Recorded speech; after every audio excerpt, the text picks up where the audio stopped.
one of the things that can happen over time is traumas kind of accumulating, especially if oxalate symptoms have been really significant. So I really think it's important to consider nervous system support of one kind or another. And some of the tips and tricks are really funny. I just read today that if you use a cold pack in your underarms, I can't even imagine doing this, but if you use a cold pack in your underarms, it stimulates your vagus nerve. So it can help your body to relax. So if you've got little freezer packs and you're having a bad day, because what we really want to do is preserve our resilience and make sure that our symptoms are manageable. And to a large degree, I'm starting to think that our nervous system has to be on our side. And if we are dealing with a lot of stress because of what's happening to our bodies, we may have lost a certain amount of trust or faith in our bodies. We might be having a lot of stress around food. We might be having a lot of stress around supplements. There's just so much that can be accumulating here. We really, I think, have to think about bringing our nervous system on our side. And that's another place where my own habits have changed over time. So I've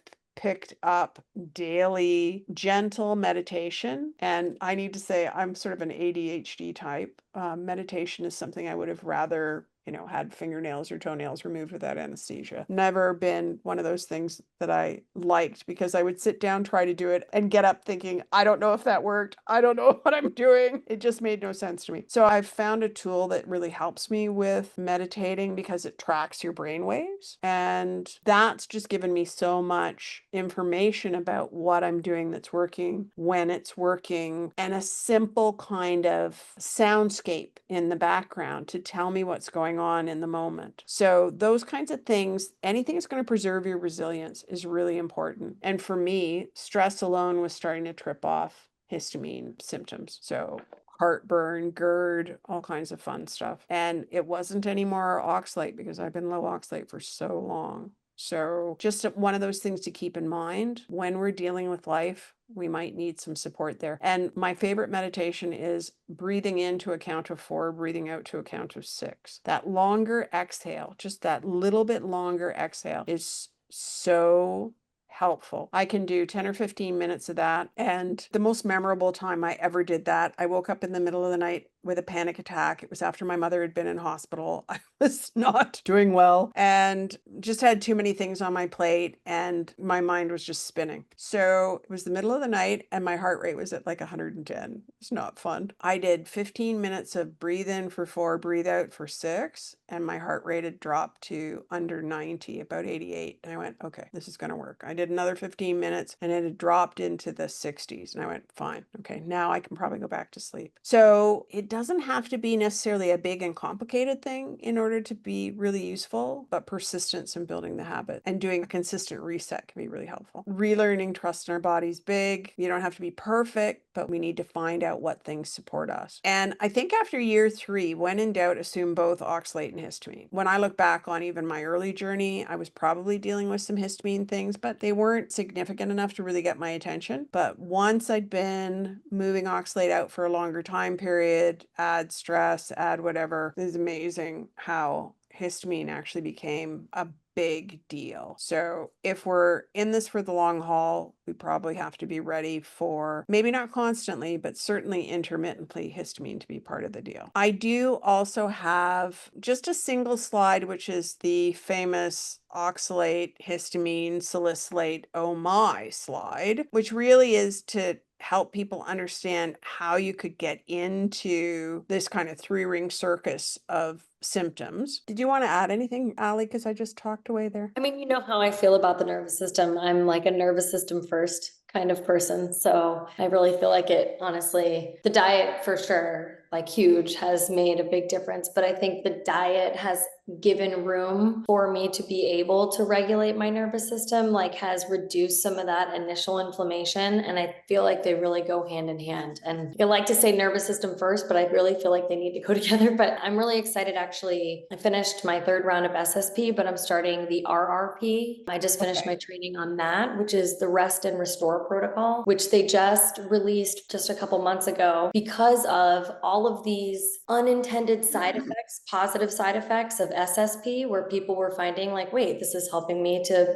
go into rest and digest, and I'm feeling less food trauma, because that was really not what it was intended for. It was intended for communication and connection with other people. So like external connection. So the RRP is more, it's not different music, it's creating a rhythm in your body, and it's intended to be shorter sessions, and it's actually focused on the brain gut connection. Yeah, so it's a very introspective tool, and its goal is to help your body to shift into rest and digest, and to really like targeted help our people. I feel like all of us would really benefit from something like that. So very Yeah, excited. because the gut's ground zero for what oxalate's doing to us. So yeah. Yes. And someone asked about what tool I use. I actually use something called Muse. It just looks like a headband and it links to your phone. And what I love is it provides like a soundscape so that I'm getting this cue as to when to breathe in and then a cue when to breathe out. There's a little click when you're supposed to breathe in and there's a sound that happens. And then there's the sound like a wave going out for breathing out. Like I love this thing because it's very simple. It's meant to be really simple. I did sign up with them to be an affiliate. I'm going to have to figure out what I did about that because I sort of did it and then ignored it for a while. But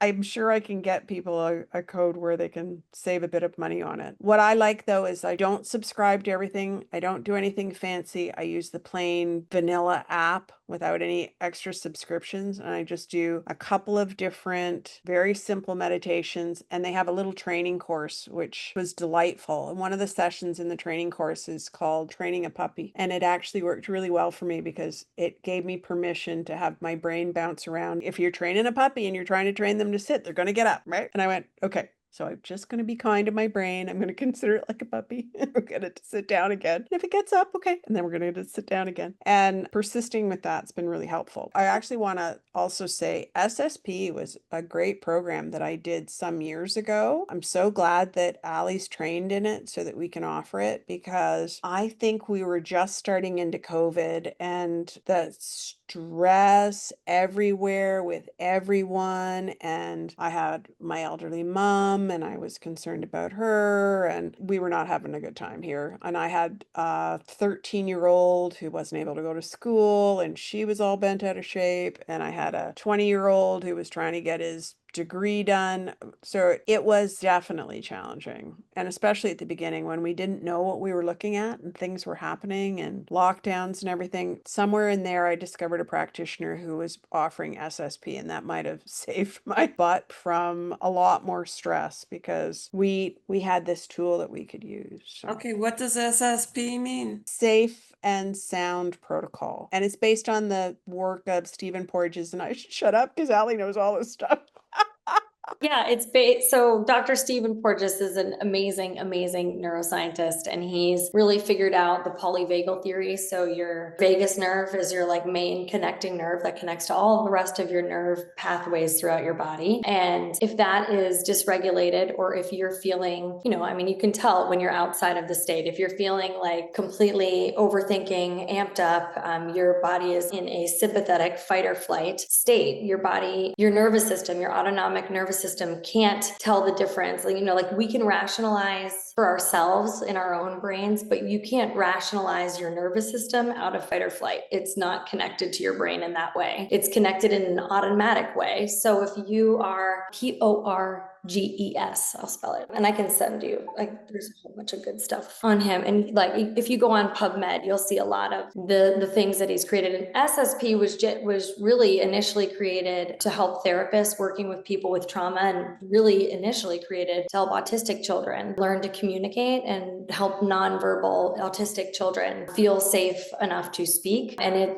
they saw such incredible results with that. And in addition to children, feeling safe enough to now speak, they also felt safe enough to have more regulated GI systems as a result of this. So people have expanded in using it in all sorts of areas of health. And honestly, you could use it in the corporate world. You could use it in health. You could really use it at schools. You could use it for anything, because really the only way that we ever are able to really rest, digest, heal, communicate with other people is if our nervous systems are regulated. So, and you think about like how much time of your day you spend in a state of dysregulation, especially if you're dealing with something like a mast cell activation syndrome or, you know, any type of chronic illness, you're being triggered constantly. So that creates this repetitive trauma, and you're afraid because you're not really sure what's going to cause that type of reaction in your body. And that is trauma. So this just helps to remind your body what it feels like to be safe. It's really just a reminder of like, here, this is what it feels like to be safe. This is what it feels like to be held, so that you can come back to that place.